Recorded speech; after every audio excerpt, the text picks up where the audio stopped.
Saya menjalankan usaha ini hampir 24 tahun. Eee, da eee, Semenjak dari lulus sekolah. Kalau melihat dari belakang, itu, eee, ada ibu saya memang yang menuntun. Awalnya saya tuh lulus sekolah, main ke pasar, terus ngeliat ibu, kok dagang itu kayaknya enak ya. Setelah itu belajar sama ibu saya itu dagang bawang, terus saya kebetulan depan lapaknya ibu itu ada yang mau dikontrakan. Akhirnya saya itu nempatin lapak tersebut. Dari awal saya itu belum tahu jenis-jenis yang mau saya pegang. Taunya itu cabai. Cabai TW yang seperti apa, rawit merah yang kayak apa, cabai keriting yang seperti apa. Itu semua nggak tahu. Jadi sambil berjalan terus belajar terus, nggak ada hentinya. Bahkan sampai sekarang. Kalau dulu mungkin keriting itu cuma ada dua. Keriting taro, keriting TM. Kalau sekarang keriting udah banyak jenisnya. Itu perjalanan awal-awal saya dagang di pasar.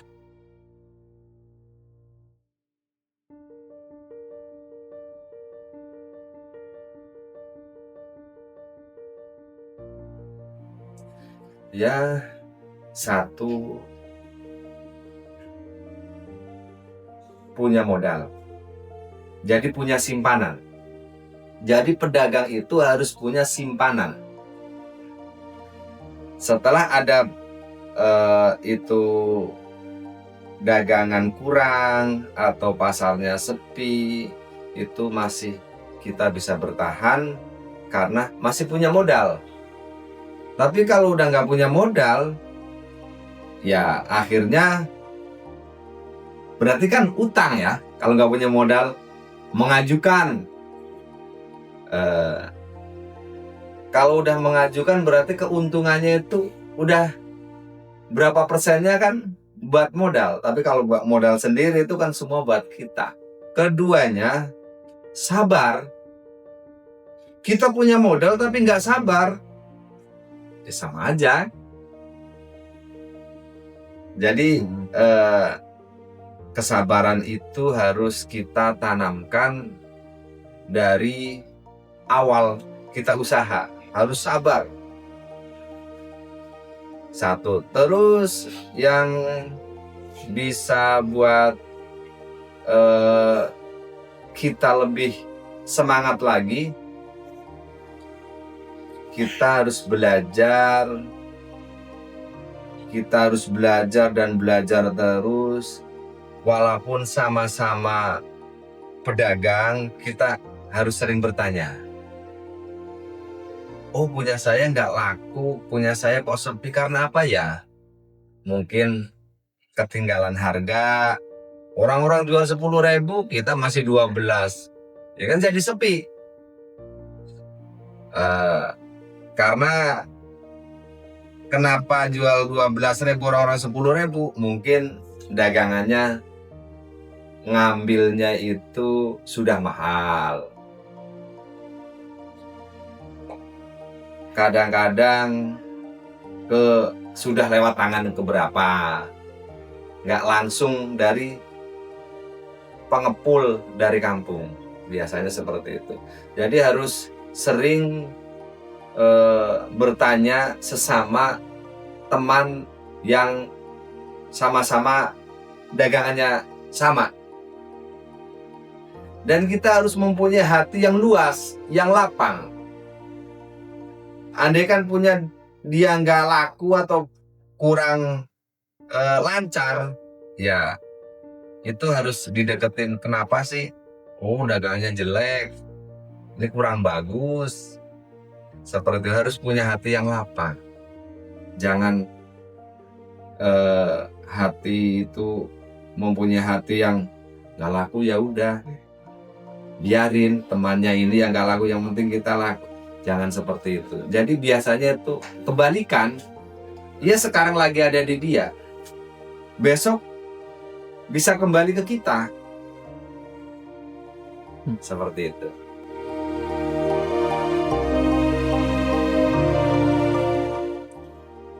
Kalau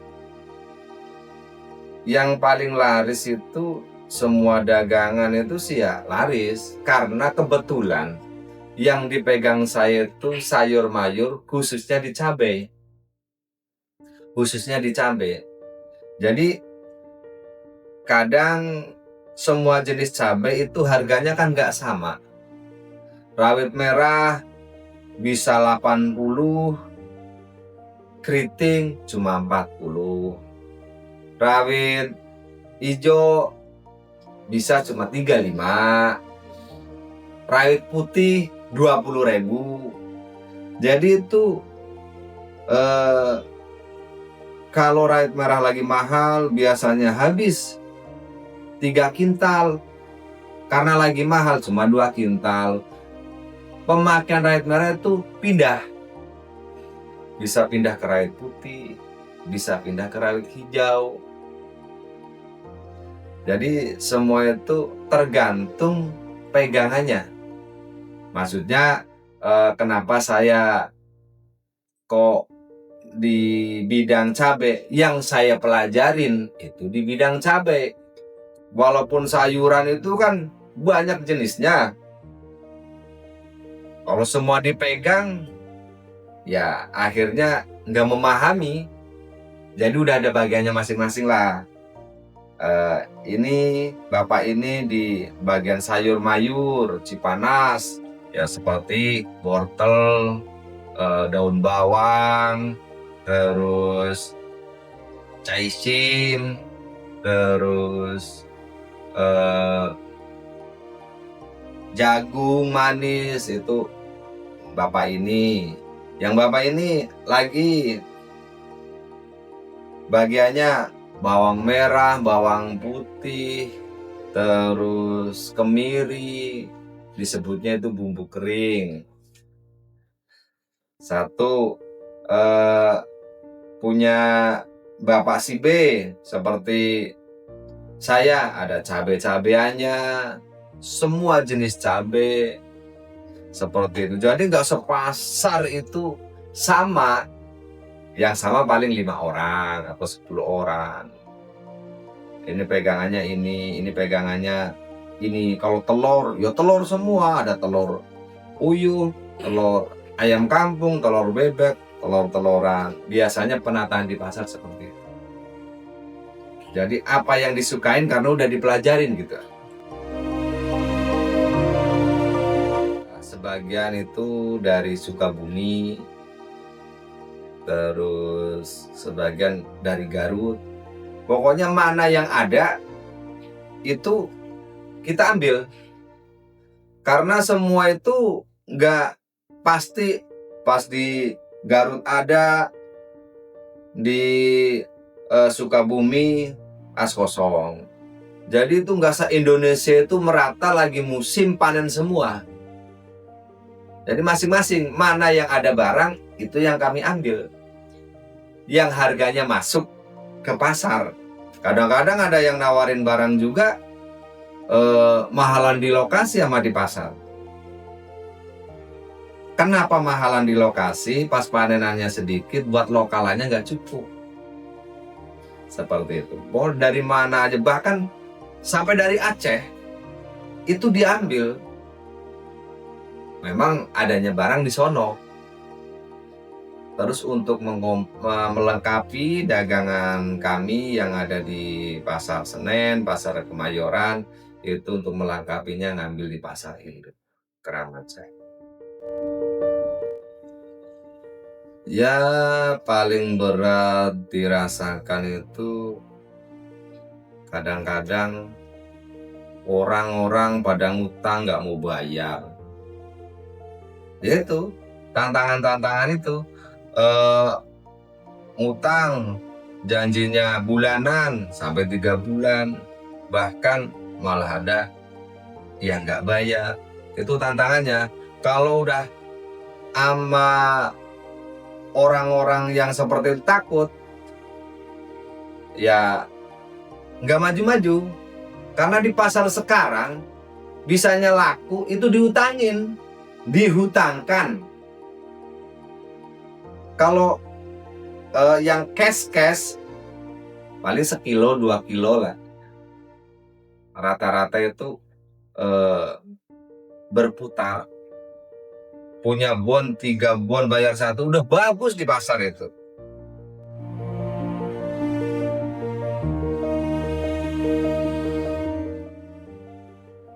Ya, dampak penjualannya misalkan begini, cuaca nggak menentu, hujan di kampung, berarti kan di pasarnya dikit, karena di kampung itu nggak bisa metik. Biasanya ada 5 ton, jadi ada 2 ton.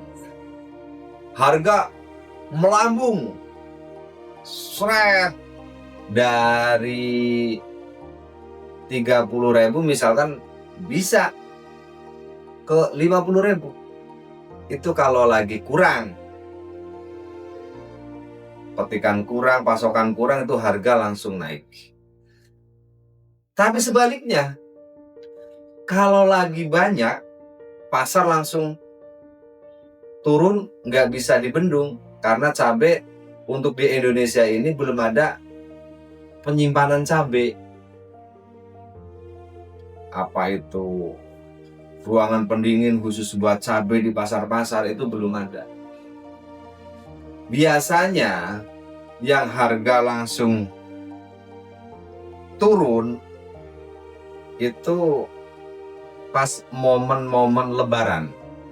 Jadi Lebaran biasanya kan 1 minggu itu nggak metik ke sawah. Ya pada acara silaturahim, acara segala-galanya, dan jalan-jalan, semuanya orang-orang kampung itu nggak pada ke sawah. Tetapi sekali metik itu bareng, pemetikan bareng dari Jawa Timur, Jawa Barat, Jawa Tengah, semua metik semua, akhirnya masuk ke pasar semua. Ya contoh itu Lebaran tahun 2026, bisa harga cabai jam 10 malam itu 90.000, jam 10, jam 7 sampai jam 10 itu 90.000. Jam 10 sampai jam 1 itu acak-acakan. Bahasa acak-acakan begini, dari 90 turun ke 80, turun ke 70, 60, 50, mentok sampai jam 1, 30.000. Dari angka 90 masih malam itu sampai ke 30.000. Dibanting paginya lagi ke siang, dari jam 1 sampai jam 6 itu udah dari 30, 25, 20 sampai 15, jam 12 siang 6.000. Tuh kan? Dari sehari semalam dari 90.000 sampai ke 6.000. Itu kendalanya karena pasarnya sepi, pasokan banyak, nggak ada penampungnya. Jadi pedagang itu cepat-cepatan jadi uang. Itu seperti itu kalau pasokan lagi banyak. Pasokan lagi banyak, harga ya turun, pasokan dikit, harga naik. Itulah pasar, khususnya di Jakarta. Ya, kalau khususnya cabai sih yang nggak laku biasanya hanya cabai hijau.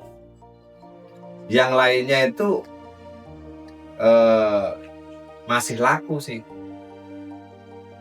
menyiasatinya itu diutangin ke tempat petikan tukang giling. Yang penting gak dibuang aja, masih diolah jadi entah itu saus, entah itu apa. Kecuali BS, cabai hijau, keriting hijau itu dibuang. Dan sayur-sayuran lain itu banyak yang dibuang, payung buncis kadang dibuang, kacang panjang yang sering itu banyak yang dibuang.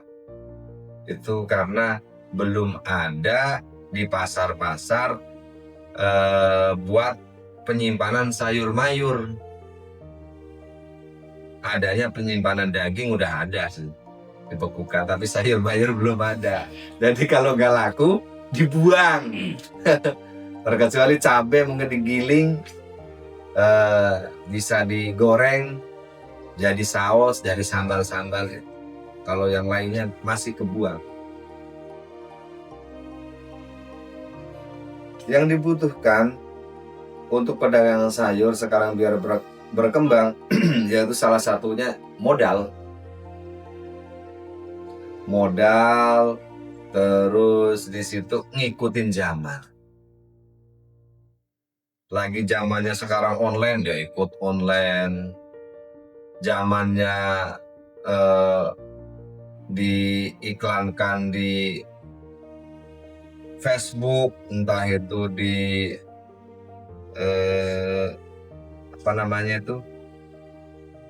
di status, ya itu ngikutin zaman. Jadi pedagang di pasar itu kalau ngikutin zaman dahulu, zaman bapak saya, diterapkan di era sekarang, waduh ketinggalan kemana-mana. Orang-orang udah nyampe ke Bandung. Kalau yang ikut zaman dahulu, zaman bapak saya, ya mungkin baru di Pasar Rebo kali. Itu juga kalau bisa jalan, kalau enggak masih bisa berdiri aja di situ. Yang ngikutin zaman. Satu modal, terus ikutin gerakannya di era zaman itu. Karena apa? Dari saya berdiri dari tahun 2003 sampai tahun 2026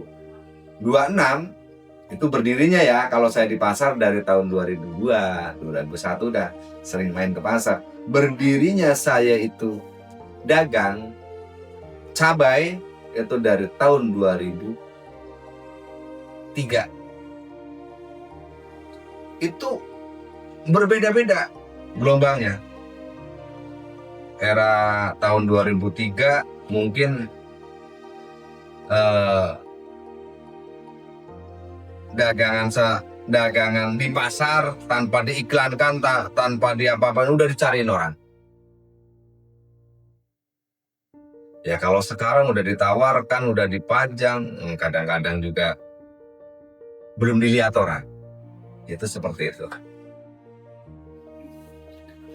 Ya harapan kami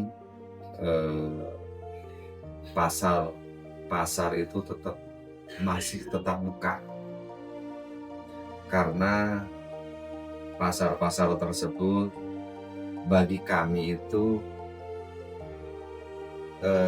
sangat mudah untuk berproses, untuk buat transit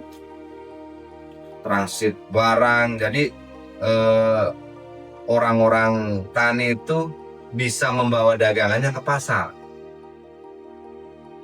Ya harapan kami pasar tetap eksis, tetap buka terus. Terus harapan kami buat petani Indonesia itu jangan sampai punah. Karena di era-era sekarang, tahun-tahun sekarang itu kayaknya kalau ngomong orang tani kok kayaknya rendahan. Jadi para petani dianggapnya sama orang itu orang paling paling rendah. Padahal petani itu kan nomor 1. Ya artinya petani kan eh, tatanan negara Indonesia. Jadi petani itu harus dinomorsatukan, harus dimudahkan lah. Bagaimana caranya? Entah dari pupuknya, dari pestisidanya, semua harus dimudahkan. Dari alat-alat taninya, biar anak muda sekarang mau bertani.